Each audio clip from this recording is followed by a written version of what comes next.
já ouviu falar de aprendizagem significativa? Já conhece esse conceito?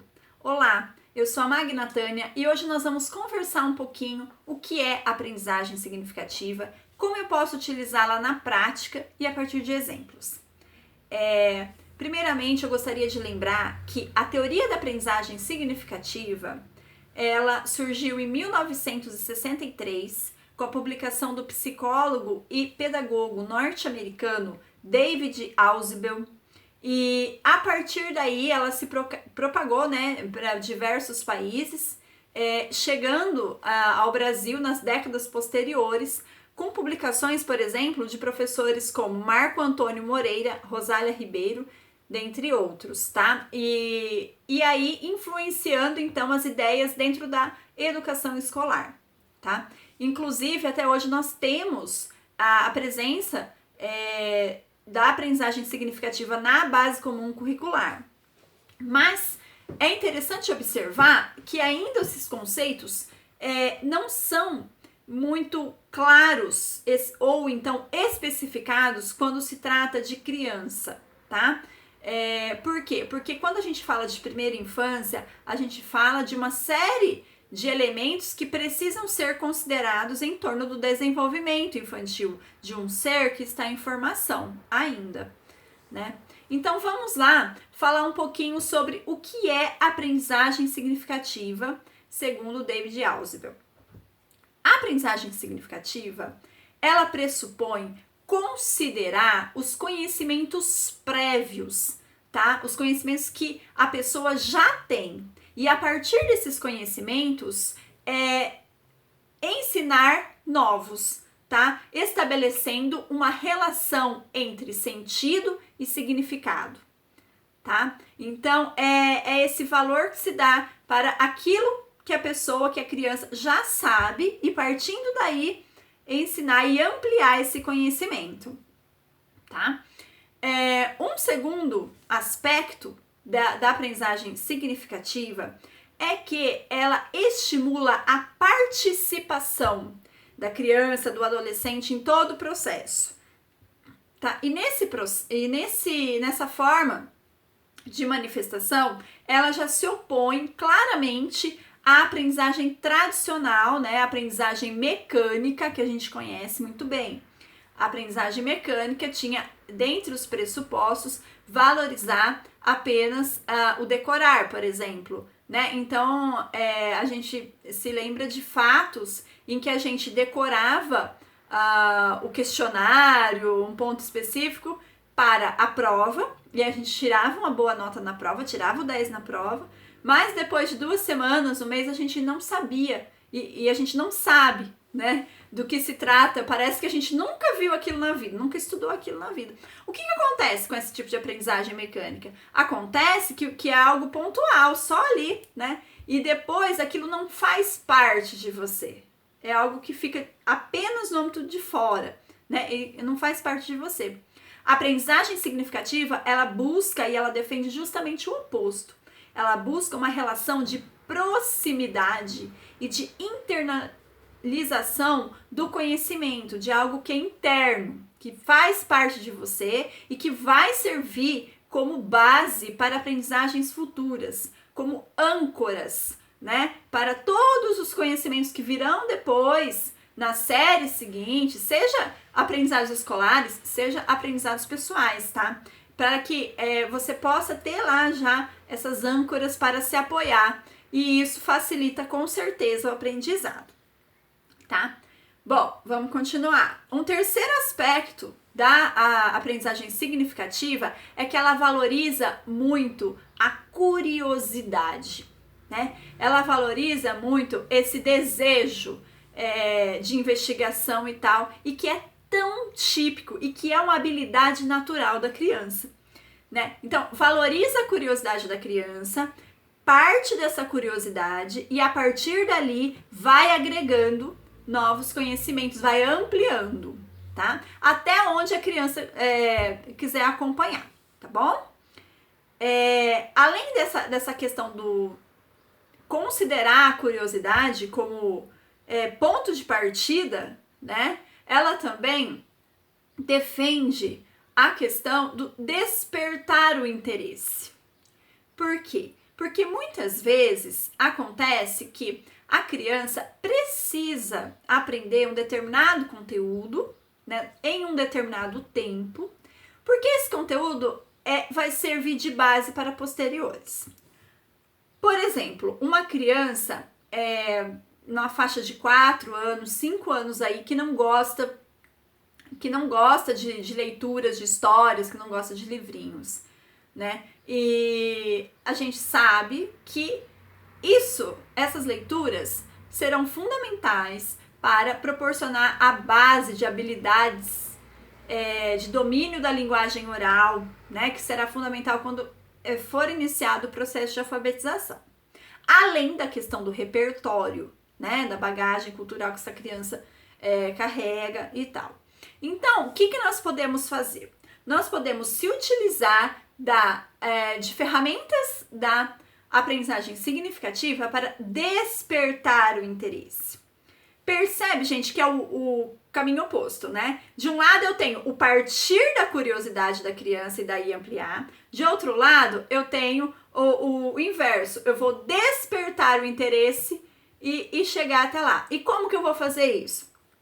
Eu faço isso observando do que essa criança gosta mais de fazer, quais são as afinidades dela, e a partir daí eu trago a questão da leitura de histórias para esse ambiente, tá? Por exemplo, se é uma criança que gosta muito de movimento, né, de correr, de pular, de dançar e tal, eu posso trazer a leitura de histórias para ela a partir da representação, né, da contação de histórias, né, mesmo, da representação de personagens, uma espécie de teatrinho mesmo, né, de vestir os personagens e tal. Então, isso pode despertar o interesse dessa criança, porque muitas vezes ela não quer ficar ali parada ouvindo, mas ela quer o movimento, né? Então, quando você dá esse movimento, mas agrega esse movimento a uma contação de histórias, isso pode despertar o interesse,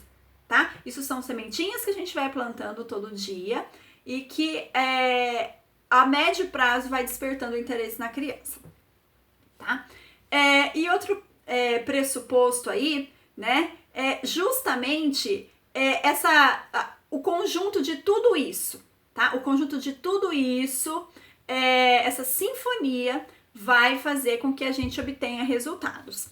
Tá? E como que eu faço isso na prática? Bom, eu acabei de dar um exemplo para vocês aí de como despertar o interesse, né, da criança.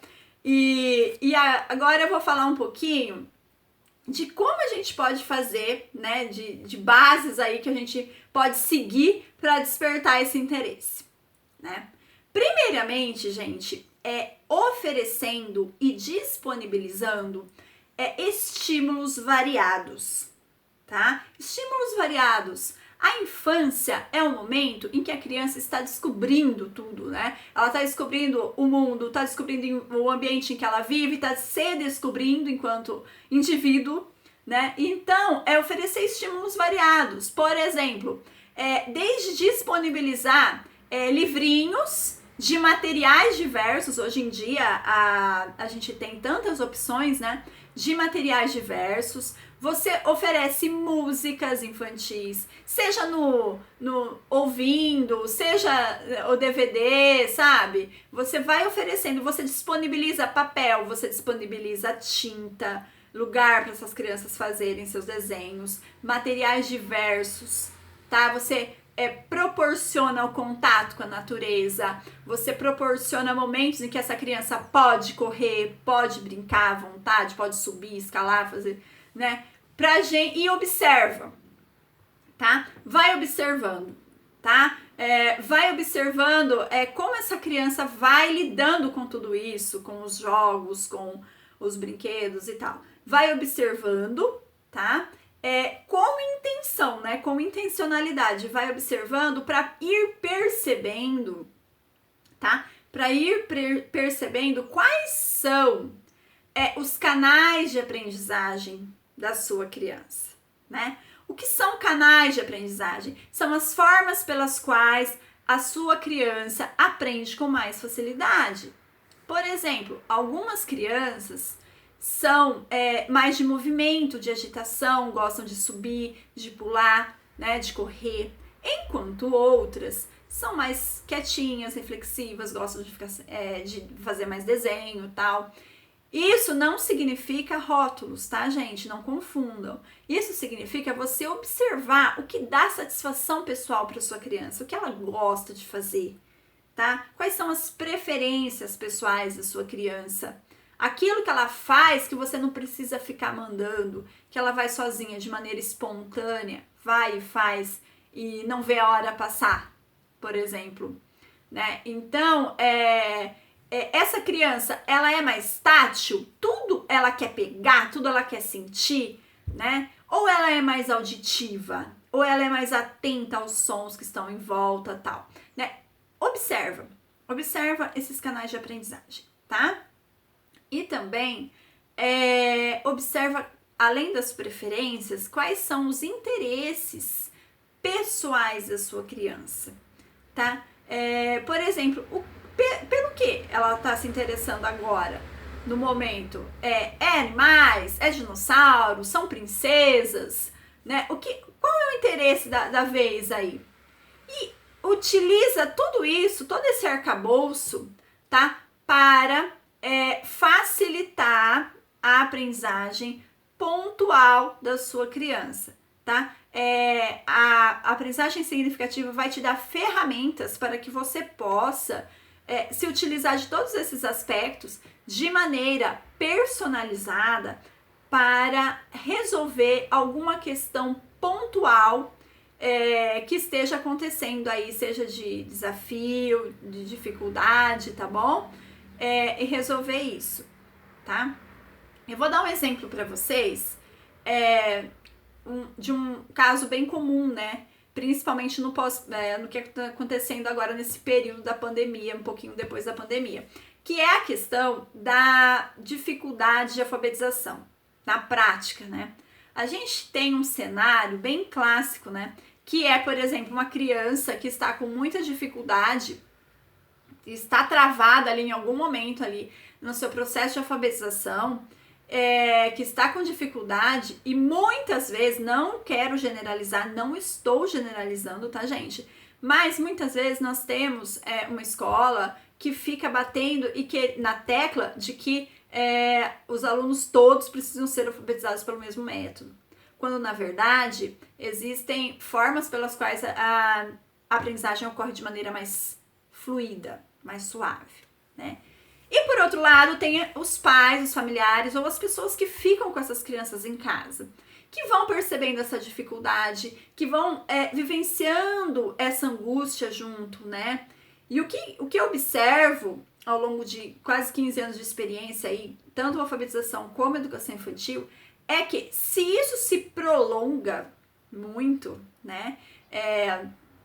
8 anos, 7, 8 anos e passa disso, a gente tem um problema, porque isso desmotiva a criança, é muito tempo vivenciando uma situação ali localizada de estresse, de não resolver a situação, né? Então isso desmotiva a criança, isso causa um ambiente de frustração na família, tal, e é um problema que vai seguir aí com um efeito dominó por toda a vida dessa criança, né? Porque são os adolescentes que a gente pega depois no Fundamental 2 que não sabem nem ler e escrever, né?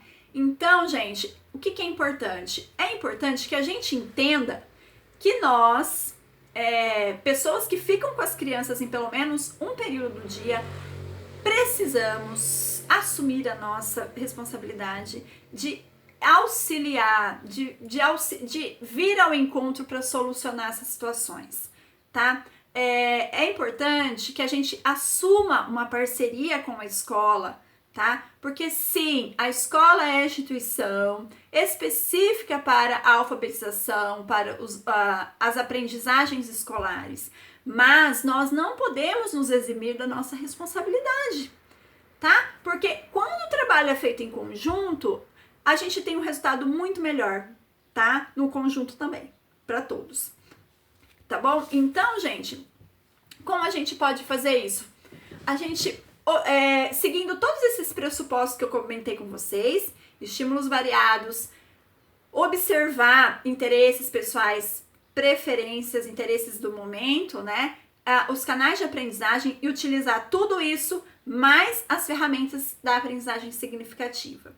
E isso não significa que você vai ficar o dia inteiro envolvida nisso. Ah, porque eu não tenho tempo, tá? Não, você vai apenas entre 10 e 15 minutos no dia, tá? Você consegue fazer uma intervenção com intencionalidade. Se você tem clareza, se você conhece a ferramenta, você consegue fazer uma intervenção bem pontual, tá? Eu sei que não é fácil, tá? Eu com frequência trago lá no Instagram, aqui no YouTube, né? Eu trago bastante sugestões, dicas, reflexões para te ajudar, tá? A resolver essa situação. E o que é necessário aí é um trabalho personalizado com essa criança, para você resolver essa questão pontual, tá? Veja bem, gente, e na questão da educação infantil, por que é importante, né? É importante porque você estará fornecendo estímulos variados por meio do lúdico, das artes e tal. E todos esses estímulos formarão uma base de preparação para todos a educação escolar que virá depois, tá? Então isso é fundamental também, a nossa participação nesse processo. Da mesma forma, na alfabetização, esses 10, 15 minutos com a criança, gente, não significa que vai ser só de atividades, significa que vai ser partindo de algo que dá prazer para essa criança, que dá satisfação pessoal, mas o vínculo afetivo, né, seu com a criança, num trabalho personalizado ali ao lado dela, às vezes de brincadeira, tá? Às vezes de música. Então, é um trabalho descontraído, até porque a criança não fica muito mais que 10, 15 minutos atenta na mesma atividade, né, dependendo da idade, e é bem interessante, tá? Se você tiver dificuldade para fazer esse trabalho personalizado, precisar de uma ajuda profissional, eu ofereço esse serviço, tanto de mentoria, que é um acompanhamento aí de 6 semanas ou 8 semanas, tá? Com planos de atividades específicos, respeitando todos os pressupostos, né, da aprendizagem significativa, justamente para a gente avançar e resolver os seus problemas pontuais aí de aprendizagem, tá? E tem também a consultoria, que é um trabalho de 1 hora apenas, semanal, que é com plano de atividades bem específico também, voltado para essa solução, tá? Então, muito obrigada, continue seguindo, me siga lá no Instagram também, né? E compartilhe esse vídeo com alguém que tenha criança em casa e tal, às vezes pode ajudar, tá? Até mais, gente!